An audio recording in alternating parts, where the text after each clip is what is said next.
Hi, Rahul. I thought we could first start with the general landscape in terms of the venture capital market here in India.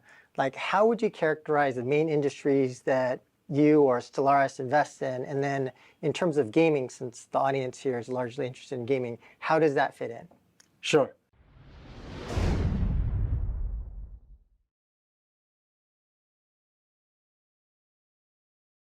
So, I'll just give you some brief history. I Okay. started in venture around 2007, Okay. and things have really evolved since then. At that time, there were like 8 or 10 venture firms that got created, primarily by people who had gone to US, started companies out there. Right. There was a lack of late stage investors, and there was a lack of angel investors. If I look back now, 15 years later, I think both these parties have evolved a lot. I think there are a lot more angel investment interest, micro VCs that have been created. There are few more venture firms, and there are good number of late stage capital investors who come in. Okay. Now, most of these have been more broad based, so invest across sectors. Okay. And if you think of sectors, these are areas where either from consumer side, that is where people are spending money. So it could be buying stuff, which is commerce, brands. Then there is financial services, healthcare, education, mobility. These are some of the areas that you see a lot of investment that has gone in. Right. On the enterprise side, we are increasingly seeing a lot of B2B commerce companies that are coming in, where Indian enterprises want to buy using a tech-enabled platform. Right. And then the third broad area is B2B SaaS, which is building software from India for global markets. So these are 3-4 broad areas. Gaming as a space has now become more interesting, I would say, and few reasons, not very insightful, but very obvious reasons. One, just the number of gamers. I think we have more than 300 million gamers. Yeah. Size of the industry also has become large enough to be noticed by investors. And again, different people have different estimates, but close to maybe $2 billion being spent by users in India. Still half of that is RNG, and there is another RNG, but the growth rate is also very exciting. Like, at least I would say this is growing at 40-50% year on year. Right. So by this pace, this could be a $5 billion kind of industry in 3-4 years. Right. And just to kind of break it down for maybe some game studios out there who are seeking funding. So you mentioned generalist venture capital firms, meaning you invest across a wide variety of industries. You also mentioned versus, let's say, a specialist like a Lumikai, for example. And then you also mentioned like different micro VCs and things like that. And so could you characterize what does a micro VC mean? Like was it fund size, is it amount of investment? And how many like generalists versus, is Lumikai the only gaming specialist or are there others? Or maybe you can characterize it that way. Sure. So see, again, different people will have different definitions of micro VC. At least the way we count is anybody who's, let's say, $100 million or lower size of the fund. And that kind of also leads to the number of, or the entry point for those funds. Right. So most of these funds will enter at either business plan or seed stage. Okay. So that's their entry point. And Lumikai, I think, is one of the few. Actually, I don't know of any other gaming only fund. Okay. But I think it's I have a feeling that a lot more such platforms will come in as gaming becomes mainstream investing. Yeah, and it does seem like there was, to your point, this sudden, well, at least it seems for me as a gaming company, all of a sudden it does seem like there is local Indian venture firms that are becoming more and more interested in gaming. And do you think that's just because of the current growth that we're seeing in the gaming market and with successes of certain big games like PUBG and, well, no longer PUBG, but BGMI and these kind of shooter type games, or are there any other reasons why you think there's like this sudden shift of interest in gaming? So actually, let me also backtrack once. In 2008 and 10, there were few investments that were made by Indian venture firms in gaming companies in India. Right. But it never translated into large successes, except maybe Nazara, if you think of it, right? That was also a venture funded company. Yeah. And it took Moonfrog, maybe. Yeah, Moonfrog. So I think attempts have been made. People have been interested. Monetization was always a challenge. And with both number of users and the ability to pay, at least that question is getting answered. We still need to answer the question of talent. As in, is there enough talent to build a great game from India? But I think we can't have every piece aligned at the same time. Is it better to invest early or wait for the talent to emerge? What do you think? I would say we'll be late if we wait for everything to align. So we have to take these bets and hope that some problems founders will figure out how to solve it. Maybe some talent will not be from India. Maybe some talent will be from other geography. That is a possibility, right? As long as globally there is talent pool available.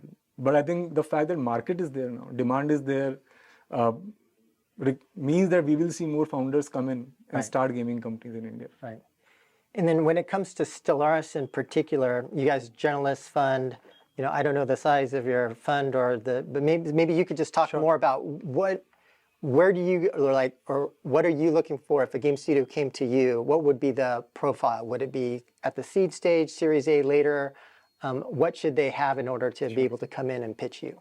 So let me just give you a brief on Stellaris, right? So we started our first fund in 2017. That was about $85 million. We last year started investing from our second fund, which is about $230 million. Nice. As an entry point, we only do seed and Series A. We do follow-ons in our portfolio companies. Right. So from gaming point of view, we will follow with the same strategy. Okay. The way we solve for this generalist versus specialist approach is that while the fund is generalist, people within the fund specialize in certain areas. I see. So I and my colleague Naman, we too look at gaming as a space and hopefully trying to understand over a period of time. Right. But that is where we build expertise, and when we invest, and hopefully we'll invest in few companies this year in gaming. Okay. We'll come in both at seed and Series A depending on the stage of the business. Okay. And in the Indian market, how would you characterize the typical size of funding for seed versus Series A? And I know in the U.S., and especially during COVID, even the definition of Series A was it was no longer traction and whatever. It was just the size, the amount of funding. But for you, what does seed mean? What does Series A mean? So seed round size wise, typically I would say in India is $2 to $3 million of round size. Okay. And Series A's could be anywhere from $6 to $10 million kind of round size. So quite sizable still. So that is the range, and that's where we enter in both these stages. Now seed sometimes could be just business plan, or there could be some POC, but that's a fuzzy line. But I would say that those are the two lines. And what is your expectation for Series A?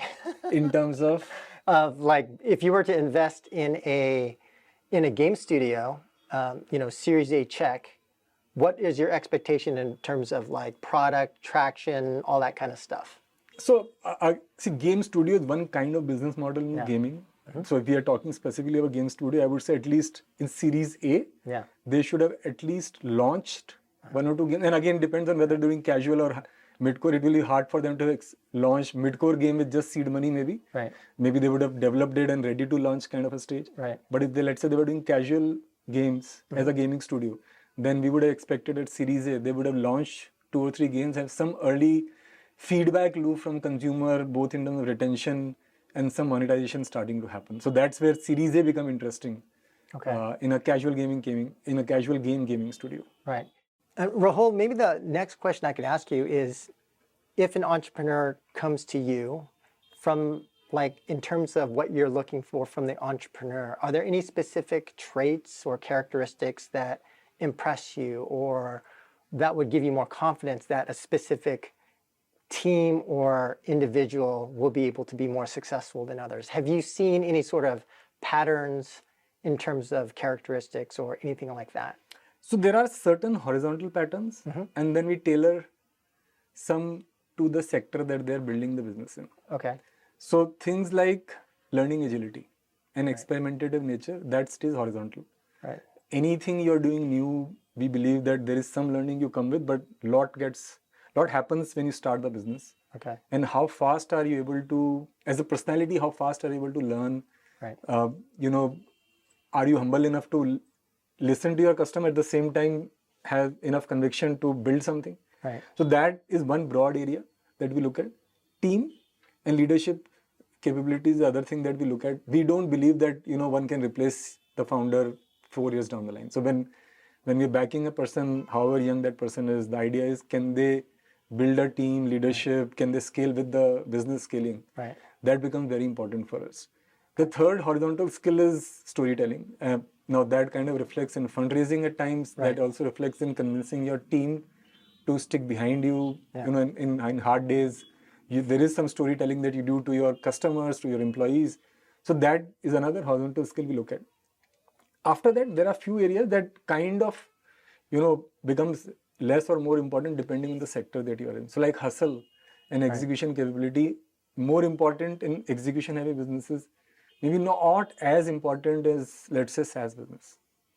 Customer orientation, which is about how much do you care about your customer, become more important in consumer businesses. Not that they're not important in enterprise businesses, but they're much more important in consumer businesses. Right. So that's how we evolved the founder evaluation framework. I think in gaming, one other piece that we have also been a bit careful is around data orientation, as in there's a lot of analytics that goes into, it's not the first version, but what do you incorporate to understand consumer, and how do you keep the consumer engaged? That becomes super important, at least in our mind. So that's the other piece we'll actively look for, is how data oriented the founder is. And maybe as like a somewhat of an adjunct question to this, like when you're looking at a CEO in particular, what do you expect from the CEO of a startup, like a Series A startup? So see, maybe I didn't understand the question, if you don't mind, because at least the framework I have is what we look at. I see. So that's what you look from the founders. Maybe the way I could characterize it, maybe slightly different actually, but similar, is like for a startup CEO founder at like early stage seed Series A, what should be the main concerns or responsibilities of that CEO? So actually, all that framework I talked about, we don't apply it to the founders, we apply it to the CEO. I see. So for us, that person is very important. Now, in some cases, we have seen that 3 founders are almost equal CEOs. So there, the situation may change, but most of these rating or weightages I'm telling you is primarily for the CEO. So when I said team, right, we look at which all co-founders was this person able to assemble around him or her. That's a reflection of his storytelling abilities, his ability to make people leave their jobs and join them as founders at zero salary. So that's all that kind of stuff. All that comes together when we are saying, is this person, can they attract talent or not? Okay. Now I have a big question to ask you. So we're currently going through a lot in terms of global macroeconomic sort of situation, right? So we've got kind of the implosion of the public stock market, inflation, you've got all sorts of stuff happening in the world. What would be your advice, or does any of that stuff matter from a entrepreneurial perspective or from a venture capital perspective? How should entrepreneurs think about the global economy relative to them trying to raise funding or operate their businesses today? Very, very interesting question. So the way I see, any startup, there are 3 big pieces. One is the market itself, as in what is the demand, supply, can you build a business there or not? Second is talent, and third is cash flow or funding. Right? These are the 3 important ingredients. If I am the CEO, I'm thinking about. If you are operating in India market, at least I have not seen any weakness on the demand side. So if, let's say, you're operating in India business, I would say continue building, assuming you have a good business model. There is no need to stop out there. Talent, I think, was a very hard task last year. It is starting to ease in. Funding is something that you have to worry about, because a lot of investor sentiment, especially late stage, is sometimes not only driven by the market opportunity, they're also driven by, what happened to my older portfolio? Where is the dollar going? Should I invest in India versus US? And that is where you need to be slightly more careful as an Indian founder, that if you are dependent on late stage funding coming from global pool of capital, there you have to be you have to be okay being more patient, hence have more runway. You need to show more metrics. A lot more difficult questions will get asked. And you have to answer for next round of funding to happen. So that is one area that I've seen people should worry about. Now, if you're operating in a global market, let's say you are a SaaS company selling to US customers, there I think you have to assess the demand side also. As in, are you seeing weakness in demand from their side? In which case, instead of hiring 50 salespeople, you had 25 salespeople. Right? So that is very sector specific, because it's hard for me to comment on overall US demand. No, I like the framework though. That's great. So that's how we think and advise our companies.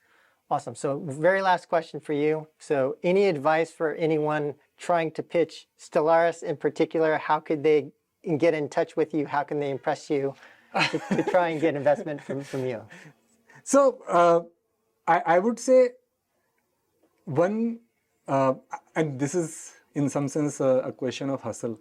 try to get warm intros. As in, there is always cold emails possible, but warm intros are in some sense a reflection of your hustle, because I think the industry is quite widespread that if you make some effort, you will find somebody to connect, right? So that is one piece. Second is we, and I don't know if that is a right or wrong thing, we do look for a lot of insights from the founders. So if you are actually pitching, then have third level answers ready for why and how you're solving the problem. Because for us, that kind of tells us whether the founder is really passionate, have they thought enough about it, have they talked to enough customers. Right. And see, solutions can change, but it's again a personality that how do you build business? Right. Do you just build it because others are doing it, or build it because you believe in it? Right. So that's what we look for in a founder. Great. Okay, Rahul. Well, thank you so much for your time. I definitely enjoyed the conversation. And for our listeners, catch you next time.